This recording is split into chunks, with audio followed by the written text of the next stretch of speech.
Hello, dear friends, and welcome to a galaxy far, far away. And happy 3rd of December. And swooshing and flying out of door number 3, we have none other than the TIE Fighter. We are really doing old school here in the first doors of the calendar, and that is absolutely awesome. This is the classic TIE Fighter that we for the first time saw in A New Hope, the movie from 1977. This model is extremely simple, but on the other hand, it's just as it's supposed to be. There's no doubt here. The big blue-gray solar panels and the small cockpit in the middle, it's absolutely world-class. Right, so let me talk a little bit about the TIE Fighter. So TIE is an abbreviation for Twin Ion Engine, and that's its propulsion system that is based on using ionized gas to create energy, which gives it its very characteristic sound when they're flying past. I cannot play the sound in this video due to copyright issues, but I will post a link in the comments to a sample so you can hear it yourself. But if you've seen Star Wars, you know what these sound like, because the sound of a TIE Fighter is as classic as its design. Its big wings, the solar panels, has a really big drawback. It gives the pilot a really, really bad view from the cockpit. They can actually only see straight ahead.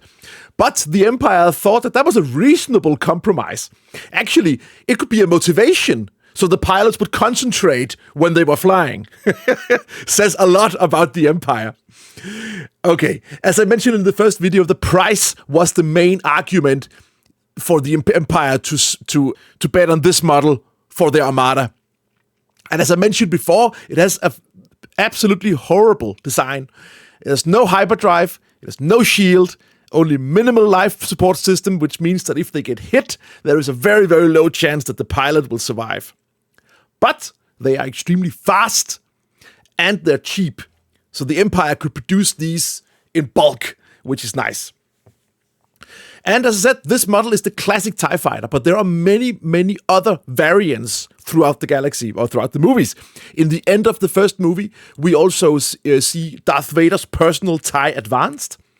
And in the next movie, The Empire Strikes Back, we also is introduced to the bigger and bulkier TIE Bomber, who sacrifices maneuverability in order to be much heavier armed. And it also has these bombs that it can actually throw down on the surface of planets.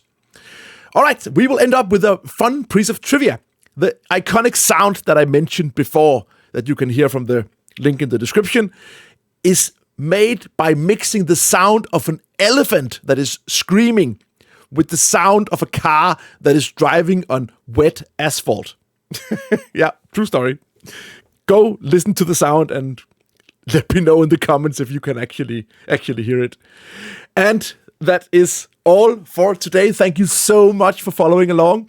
I hope you'll join me again tomorrow, where I'm going to open another door. And I also hope that you will give this video a like.